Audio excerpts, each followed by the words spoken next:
کہ جو ذات پات کا سسٹم ہمارا چل گیا ہے ہمارے گھروں میں، ہمارے معاشرے میں، ہمارے ملک میں، اور زیادہ یہ برِ صغیر میں ہی ہے، اب دوسری کنٹریز میں تو اتنا نہیں مانا جاتا اس چیز کو. اس کے بارے میں اسلام کی کیا ہے اس میں؟ اللہ تعالیٰ نے فرمایا کہ ان اکرمکم عند اللہ اتقاکم، اللہ کے نزدیک عزت والا وہ ہے جو تقوی میں جو ہے وہ بڑھ کر ہے. جتنا کوئی بندہ پرہیزگار اور تقوی اختیار کرنے والا ہے اتنا رب کے نزدیک جو ہے وہ زیادہ پسندیدہ ہے.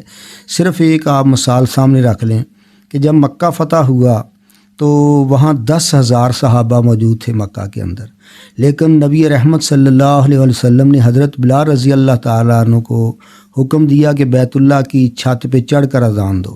حضرت عمر بن خطاب رضی اللہ تعالیٰ عنہ نے عرض کی کہ اللہ کے رسول یہاں بڑے بڑے سردار موجود ہیں، کسی سردار کو آپ یہ حکم دے دیں. تو آقا علیہ السلام نے فرمایا کہ بلال سے بڑھ کر کوئی سردار نہیں. حالانکہ وہ حبشی تھے، غلام تھے، لیکن عزت ان کو اس لیے دی کہ وہ پتھر کھا کر بھی، مار کھا کر بھی احد احد پکارتے تھے. اس لیے اسلام کے اندر اسی کی عزت ہے جو اللہ اور اس کے رسول صلی اللہ علیہ وآلہ وسلم کے زیادہ قریب ہے اور ایثار و قربانی دینے والا ہے. وہاں جو ہے وہ ذات پات نہیں، حسب و نسب نہیں، بلکہ وہاں جو ہے وہ بندے کا تعلق باللہ اور نبی علیہ السلام کے ساتھ اس کی محبت اور تعلق دیکھا جائے گا. اسی میں سوال میں تھوڑا ایک چیز ایڈ کر دیتا ہوں جہاں سے میں سوال کرنا چاہ رہا تھا بیسیکلی، کہ جب ہم لوگ ہمارے معاشرے میں جب ہم لوگ شادیاں کرتے ہیں تو ہم لوگ ذات پات کا بڑا خیال کرتے ہیں، جی ہم کاسٹ سے باہر نہیں کرنا.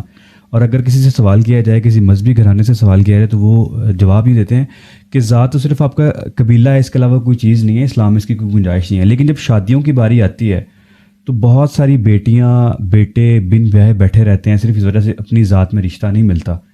تو ذات میں ہی ڈھونڈنا کیوں ہے؟ آیا کہ وہ مسلمان نہیں ہیں جو باقی لوگ ہیں؟ ذات کو ضرور مد نظر رکھے، ملک ہے تو ملک میں کرنا ہے، جٹ ہے تو جٹ میں کرنا ہے، ارائی ہے تو ارائی میں کرنا ہے.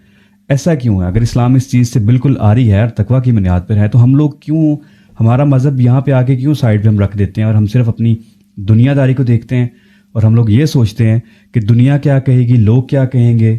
یہ اسلام اس چیز کے لیے ہمیں نہیں سمجھاتا کہ آپ ذات سے ہٹ کے صرف دیکھیں مسلمان ہیں، تقوی کی بنیاد پر شادی کریں.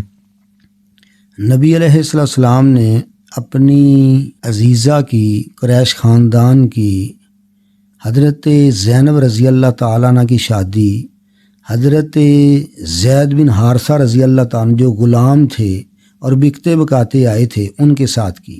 اور بعد میں جب انہوں نے طلاق دی تو پھر نبی علیہ السلام نے حضرت زینب رضی اللہ تعالیٰ عنہ کے ساتھ جو ہے وہ شادی کی. تو یہ تو آقا علیہ السلام نے بھی مثال جو ہے وہ رکھی. آقا علیہ السلام نے لونڈیوں سے بھی جو ہے وہ شادی کی. اور اس لیے ہمیں بھی ان چیزوں سے، چونکہ ہم جو ہے وہ ہندوستان سے ہمارے بڑے جو ہے وہ اٹھ کر آئے ہیں اور اسی بر صغیر کے اندر ان ذات پات کا جو ہے وہ بڑا عمل دخل ہے.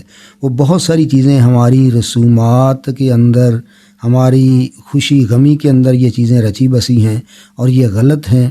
جب بندہ مسلمان ہے تو پھر نبی علیہ السلام کے طریقے کو جو ہے وہ فالو کرنا چاہیے، قرآن کی طرف جو ہے وہ دیکھنا چاہیے.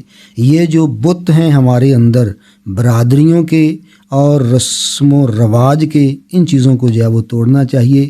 اصل میں بندہ مومن وہی ہے جو اطیع اللہ و اطیع رسول پہ کار بند ہے.